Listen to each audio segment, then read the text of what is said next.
Bonjour Noémie, je m'appelle Sandrine Yana, j'ai 49 ans. Je suis cofondatrice et présidente de Galileo Courtage, donc un courtier d'assurance, et également vice-présidente de l'IE Club, qui est une association de start-up.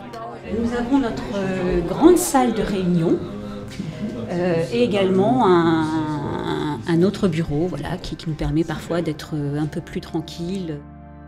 J'ai créé Galileo, pour ça je me suis donc associée avec Fleur Abedou qui partageait les mêmes valeurs métiers que moi. On est parti de rien, hein. On savait juste qu'on voulait porter haut les couleurs du courtage d'assurance dans ce qu'il a de plus noble. Le courtier en assurance est un intermédiaire donc, entre le client et les compagnies d'assurance. Donc le rôle de conseil du courtier auprès de ses clients, comme le rôle de négociation auprès des compagnies d'assurance, est prépondérant. Nous, courtiers, on rédige nos propres contrats d'assurance pour pouvoir justement apporter les meilleures garanties, le meilleur texte de police à nos clients. Donc là, on va dire qu'il y a l'équipe, on va être plus opérationnelle. Ça travaille dans la bonne humeur, enfin, je pense qu'ils confirmeront. Ça travaille, ça chantonne un peu de temps en temps. Ça travaille. Nicolas Capucine sont d'excellents chanteurs. Et... fait tous les registres. Dommage que ce soit un podcast et pas une vidéo, parce qu'on lui aurait demandé de vous faire une petite démonstration.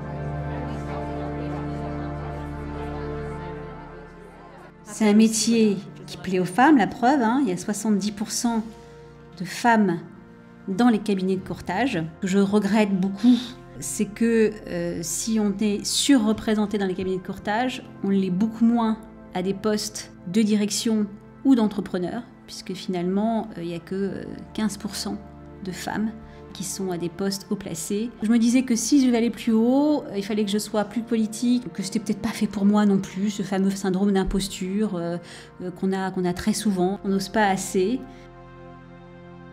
Mais attends, c'est pas... Non mais c'est pas perdu, mais j'ai un somme de l'espace.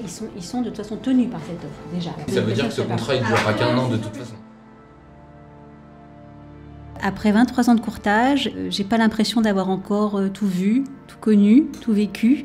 Finalement, c'est un métier où on apprend tous les jours, où on est encore surpris. Bon, t'inquiète pas, ça va se résoudre. Je parlais du métier de courtier, justement. Je sais qu'on s'ennuyait jamais, dans le bien comme dans le mal.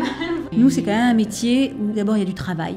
Il n'y a pas de chômage dans le courtage d'assurance.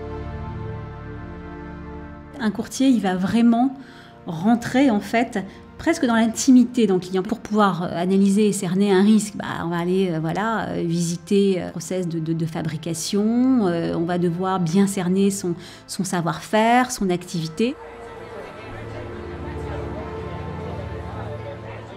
Ne fiez pas en tous les cas à l'image que peut avoir l'assurance, parce qu'il y a beaucoup de préjugés derrière, voilà, l'assureur voleur. Ça n'a pas l'air effectivement très sexy, mais en réalité, vous découvrirez voilà, un métier qui est passionnant. Vous aurez vraiment une grande liberté, goûter à différents métiers, rencontrer des gens extraordinaires. Donc oui, l'essayer, c'est l'adopter. On a lancé en fait une campagne de funding auprès des startups.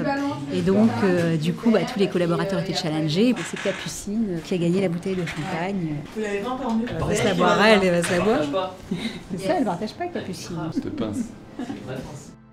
Pour moi, voilà, je dirais que s'il y a une qualité essentielle, qui n'est pas toujours facile à cerner, percevoir, c'est l'empathie. Et plus qu'un CV et plus qu'un parcours ou des expériences dans des grands cabinets de courtage, ce qui va vraiment être essentiel, finalement, c'est cette capacité à se mettre à la place de son collègue, de son client ou de l'assureur.